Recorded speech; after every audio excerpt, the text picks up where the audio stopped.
For USCFootball.com, I'm Jack Smith, joined with Ryan Abraham for instant analysis from USC's Tuesday morning practice. Ryan, only our second instant analysis together. What were your general thoughts from this early practice? I'm honored to be in front of the Wild Bunch where you and Chris normally are, but Chris is on secret assignment, so I'm going to fill in for instant analysis today. But I thought, coming out, the energy was pretty high. You saw, I think you filmed early on, you saw the offensive players when they go from stretching from Brian Kennedy Field over to Howard Jones Field where they're going to do their routes on air and all that stuff.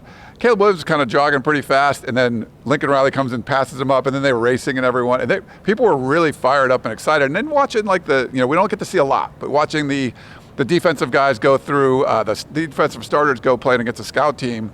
I mean, you see guys like Mekhi Blackman tipping balls, making interceptions, making plays. Guys where it seemed like they were really fired up. The jerseys are switched, so now you have the offensive players in the white because it's a road game, and the defensive players in Cardinal. But you think, it's another Pac-12, another conference game, another road game, and the energy seemed pretty high to me today.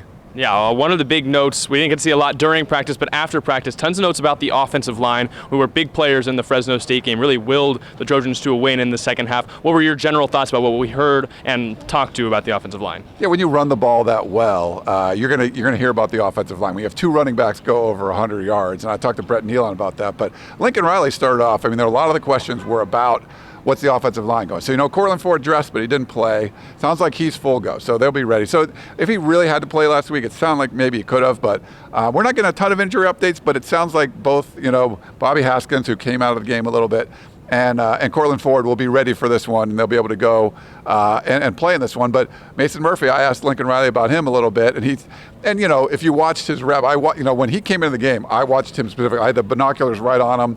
Gives up a sack, and Lincoln Riley kind of took responsibilities. Like, it's sort of like putting in your kicker for the first time on a 60-yard field goal. So it didn't put him in the best situation. We felt like he got better throughout there. So that's good. I mean, you got he's your seventh guy right now. They have six guys that they like. He's probably your seventh guy. He's got some real reps, and so maybe the next time he has to go in, if he has to, it'll be a little bit better. But it seemed like overall they're happy with that, way that panned out. If they were down an offensive lineman or two, it could be a whole different story when you're going up on the road. But it sounds like that left tackle spot's shored up a little bit, and then you get Mason Murphy some action. So it's probably net positive for USC on the offensive line. Yeah, I think it's a good thing that they're getting confident in him. He mentioned that after that first snap, he played pretty well. So It's good for the coaching staff to have confidence in a seventh offensive lineman. That's a good note. They mentioned that they're still probably going to continue to rotate a little bit at left tackle. It's only the fourth game, so they don't have to decide a starter quite yet, and they'll probably see who's more healthy between Bobby and Cortland. I got to ask Justin Dedich about the consistency on the offensive line outside of the left tackle spot, and how do you gel together as an O-line when four guys are all playing, and then they've had three different guys play left tackle through the first three games, and he said it's just the other team doesn't care if it's your one, your two, your three. They don't care, so we shouldn't care either. You just try and play your best as a unit in general. For sure, and so we got to hear from Jonah Monheim too, and Lincoln Riley had a lot of high praise for what he's been able to do. Brett Nealon talked about, the veteran center talked about Monheim being a younger guy, but just has kind of stepped up his game. That side of the line, everything outside of left tackle, it's just like you mentioned, they haven't changed at all, right? Except for the Rice game, when they brought the backups in. And it was funny, Lincoln Riley had a really funny quote about, Nealon's a maybe undersized guy as far as height goes, but he had a funny line saying he's not Rudy out there. Like, he can move some weight in the weight room, and he can push people around. And so there was some praise for Nealon as well. Having those veteran leaders, guys like Nealon and all those guys, I think it's helping this offensive line a lot. So if you do get a little bit of mix up on the left tackle spot, I think everything else can be kind of shored up. But it was funny to kind of hear from him and them talking about it. And I asked him about, what does it mean for an offensive lineman when you have two running backs going for over 100 yards? And they love pass blocking. That 75-yard bomb to Jordan Addison, everyone loves that. But you want to be able to, if you run blocking, you're pushing on somebody. You're not backing up, you're going forward. And when you get the opportunity to block for those guys, and they love them because they run really hard, they break a bunch of tackles, and seeing Austin Jones scoring if he gets his helmet ripped off, that's kind of that's special moments, I think, for offensive linemen. So you see that. It's definitely something that USC's like to do more, and the diversity of the drives are different too for the offensive line. I talked to Nealon about that. It wasn't the explosive plays. It was you got to convert and you got to slog down the field. they like that too, and it's a different kind of feel. And he's like, yeah, I mean, when you get those money downs, there was third and longs, there's fourth downs, fourth and shorts, and you're kind of blocking for those. So I think it's good experience that you're not just getting so much success that you don't even face a third down. You face thirds and fourths, and you still were able to execute. So I think that was a positive step, another like growing opportunity for this offensive line. Yeah, 3 of 3 on fourth down. Something we definitely learned about the Trojans is they are able to move the ball on third and fourth down, something we didn't really have to see against Stanford or Rice. One thing about the offensive line, we came into the season and everyone said, okay, Andrew Voorhees, preseason All-American. The rest of the guys are experienced, but I feel like each one of them has shined, and Lincoln Riley's had a good thing to say about every single one. He said Jonah Monheim has improved every single game. He's really becoming a great player. Voorhees is still the same player that we expected him to be preseason.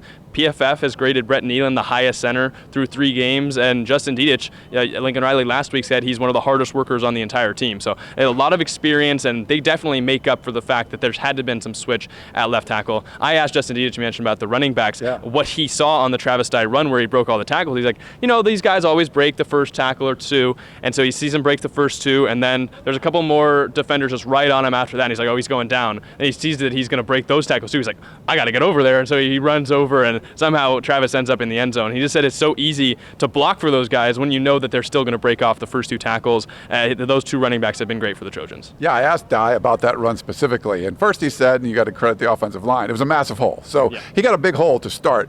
Then he said, I'm like, well, what happened after that? He's like, there was a lot of arm tackles. And he's like, yeah, I'm running through arm tackles. And it was good to see a guy like Malcolm Epps, get an initial block, get downfield, and get that seal block right at the end, like inside the 5-yard line. Like Dye's probably going down, and it's like a really cool, like 24-yard run, not a touchdown run. And he gets that final block at the end. And Nealon talked about it too. Like these offensive linemen love getting downfield and making blocks. So that's where it's a great, it's a big hole, 8-yard gain. That's one thing. When it goes further and you're getting 15-yard, 25-yard gains, people are making blocks downfield. It's receivers. It could be tight ends, but also the offensive linemen. There's a lot of movement if you watch the offensive line, guys pulling and all kinds of stuff. So they take pride in that too. And I think you can't get those big plays without blocks, but you can need special backs like Dye. And the fact that Austin Jones was able to run in without his helmet and come back, that was pretty funny too. So, but yeah, I think it just shows overall there's camaraderie, I guess, because people are willing to sacrifice what they need to do, for someone else's glory.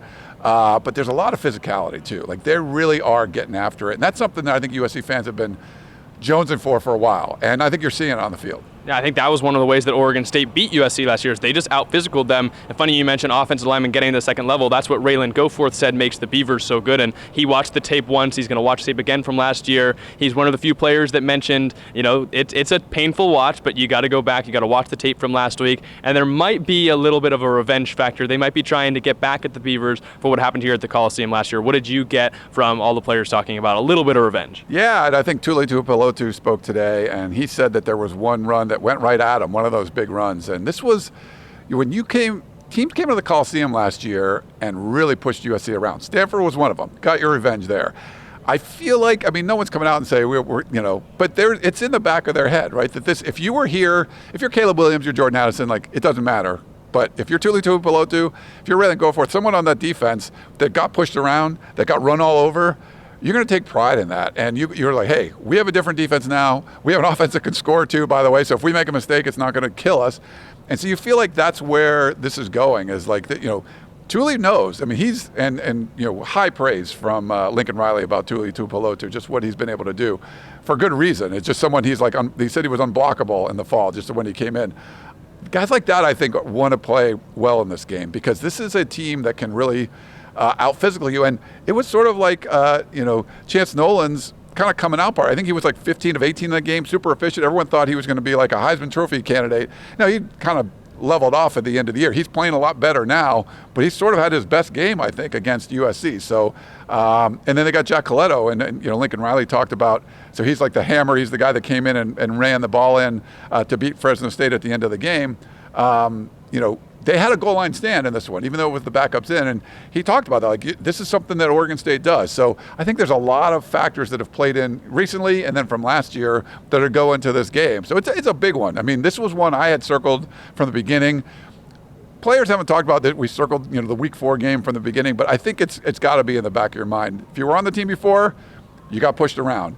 if you're trying to win the Pac-12, this is a game that a lot of people have talked about. Like, you could go on the road and lose at Corvallis, because a lot of good USC teams have. So really good. I think it's going to be a really good matchup, and I think the players seem ready for it. Yeah, and not only is it a rematch from last year, but each game so far for the Trojans, I feel like sequentially gets a little bit harder. You start with Rice, then Stanford's a small step up, then Fresno State, and here's a team that beat Fresno State. And you're, first of all, going on the road in Corvallis is hard enough. Another thing that's going to be difficult is the defensive linemen. They really run a lot of stunts up front. Again, I talked to Jonah Monheim, Justin Dietich. Like, that's something that they all mentioned. RJ was asking all of them about the stunts up front. They're going to be one of the more active D-lines of the Trojans see. Yeah, Brett Nealon talked about it as well, that they just always have a really good defensive front. They changed the defensive coordinator. It was an internal hire, but they've just looked a lot more feisty. They just looked like, when they were playing against Boise State, and you get that. It was the Boise State game was the one, I'm sorry, that they got the Jack Coletto run in there. But they just looked like they were, I think, and maybe I got them confused. I don't know. It was actually the Fresno State game, I'm sorry. But they were, you saw Jake Hader dealing, and they were trying to, they were doing whatever they could, and Fresno State offense was just moving the ball. But I felt like they were there all the time. This was they were a bad defense last year. I think they got a lot better. So it's going to be a little bit more of a test. Can they hang with USC's offense? I don't think so. But they're going to be a feisty front, and if they can blow up some plays. We saw Caleb Williams, I don't want to say get rattled, but there was a little bit of time where he was just, feeling uncomfortable back there and missed more throws in that game, that in the Fresno State game than he did the previous two games combined. So you can't let something like that affect you. They've been really good at just jumping out on teams, scoring at least the first 3 drives touchdowns in all 3 games. So you do that against Oregon State, I think you got a really good chance. But if you don't, you're on the road, and that, like you talked, that defensive front kind of makes some plays, forces negative play. You got a punt early on. That's uncharted territory for this USC offense. We haven't seen that yet. So I know they're going to try to come out like gangbusters again. We'll see what they do. But that Oregon State defense, I think, is a lot feistier than what we saw last year.